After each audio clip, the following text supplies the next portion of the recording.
اگر کامیاب ہونا چاہتے ہو تو آرام کو اپنے اوپر حرام کر لو۔ ایک ایلیگیٹر، ایک مگرمچھ میں اتنی طاقت ہوتی ہے کہ یہ شیر کو بھی مار سکتا ہے۔ شیر جو کہ جنگل کا بادشاہ ہے، اس کے لیے بھی ایلیگیٹر کے تیز دانتوں سے بچنا بہت مشکل ہوتا ہے، لیکن اسی ایلیگیٹر کو ایک عام آدمی بھی مار سکتا ہے، آسانی سے، بالکل آسانی سے۔ اس وقت جب ایلیگیٹر کھانا کھا لیتا ہے، اپنا پیٹ بھر لیتا ہے، سیٹسفائی ہو جاتا ہے، تو پھر یہ ایسی سٹیٹ میں چلا جاتا ہے جیسے یہ پیرالائز ہو جاتا ہے، اور اس حالت میں یہ اپنا دفاع نہیں کر پاتا اور مارا جا سکتا ہے۔ تو اگر ہم بھی چھوٹی چھوٹی کامیابیوں سے سیٹسفائی ہو کر بیٹھ جائیں کہ بس اب زندگی میں آرام ہی آرام ہو، سکون ہو، کوئی ٹینشن، کوئی پریشانی نہ ہو، تو کیا ہم ایسی زندگی چاہتے ہیں؟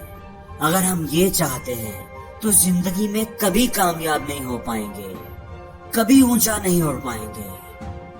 دوستو، کامیاب ہونا ہے تو آرام کو اپنے اوپر حرام کرنا ہوگا۔ سکون کی تلاش نہ کرو، کام کی تلاش کرو۔ چیلنجز کو، مشکلوں کو، پریشانیوں کو اپنی زندگی میں ویلکم کرو۔ کھانا پینا، سونا، آرام کرنا، یہ سارے الفاظ اپنی ڈکشنری سے نکال دو۔ اور دوستو، دوسری بات یہ کہ سیکریفائس کرنا سیکھو، تکلیف اٹھانا سیکھو۔ ایک ایگل کی عمر جب 40 سال کی ہوتی ہے تو اس کے پر اتنے بھاری ہو جاتے ہیں کہ وہ اس کا اپنا وزن بھی نہیں اٹھا پاتے۔ اس کے لیے اونچی اڑان بھرنا مشکل ہو جاتا ہے، اس کی چونچ ٹیڑھی ہو جاتی ہے، اس کے لیے شکار کرنا بھی مشکل ہو جاتا ہے۔ اب ایگل کے پاس 2 راستے ہوتے ہیں، ایک تو یہ کہ وہ بھوک پیاس سے سسک کر مر جائے، لیکن ایگل دوسرا اور مشکل راستہ چنتا ہے۔ وہ ایک اونچی پہاڑی پر چلا جاتا ہے اور اپنی چونچ کو پتھروں پر مار مار کر توڑ دیتا ہے۔ وہ تکلیف اٹھاتا ہے، سیکریفائس کرتا ہے، اور پھر انتظار کرتا ہے نئی چونچ کے اگنے کا۔ جب نئی چونچ اگتی ہے تو اس کے ساتھ وہ اپنے پروں کو ایک ایک کر کے اکھاڑ دیتا ہے، اپنے پاؤں کے ناخنوں کو اکھاڑ دیتا ہے، اور پھر وہ انتظار کرتا ہے نئے پروں کے اگنے کا، نئے ناخنوں کے نکلنے کا۔ ان ساری قربانیوں کے بعد، اتنی تکلیفیں اٹھانے کے بعد، وہ ایک نئی زندگی جیتا ہے۔ اگر آپ بھی اپنی زندگی کو بدلنا چاہتے ہو تو سیکریفائس کرنا سیکھو، تکلیف اٹھانا سیکھو۔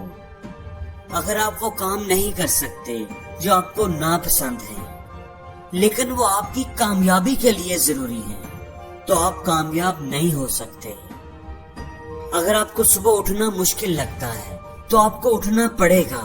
اگر ورک آؤٹ کرنا مشکل لگتا ہے تو کرنا پڑے گا، راتوں کو جاگنا پڑے گا، بھوک پیاس کو بھولنا پڑے گا، تکلیف اٹھانی پڑے گی، قربانی دینی پڑے گی، پھر ہی جا کر کے آپ کو کامیابی ملے گی۔ اور دوستو، تیسری چیز جو کامیابی کے لیے، کسی بھی کام میں کامیابی کے لیے بہت ضروری ہے، وہ ہے خود پر یقین۔ آپ نے ہاتھی کے بچے والی کہانی تو ضرور سنی ہوگی، جس کو اس کے مالک نے ایک کمزور سی رسی سے باندھا ہوتا ہے۔ اس ہاتھی میں اتنی طاقت ہوتی ہے کہ وہ اگر چاہے تو ایک جھٹکے میں وہ رسی توڑ کر آزاد ہو جائے، لیکن وہ ایسا کر نہیں پاتا۔ وہ ساری زندگی اسی رسی سے بندھا رہتا ہے، کیونکہ اس کے دماغ میں یہ یقین بیٹھ چکا ہوتا ہے کہ میں اس رسی کو نہیں توڑ سکتا۔ دوستو، یقین میں بڑی طاقت ہوتی ہے۔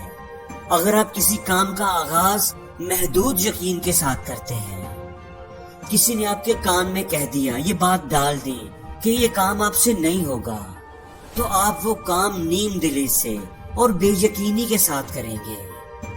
اور جب آپ بے یقینی سے کریں گے تو آپ کا دماغ اپنی پوری صلاحیتوں کو استعمال ہی نہیں کرے گا، اور آپ کو کبھی بھی اچھا رزلٹ نہیں ملے گا۔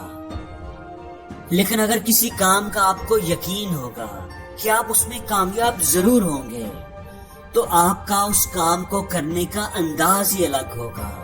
آپ پورے اعتماد اور پوری صلاحیتوں کے ساتھ وہ کام کرنے کی کوشش کریں گے، خود اعتمادی سے فیصلے کریں گے، بڑے بڑے اقدامات اٹھائیں گے اور آپ کو رزلٹ بھی اچھا ہی ملے گا۔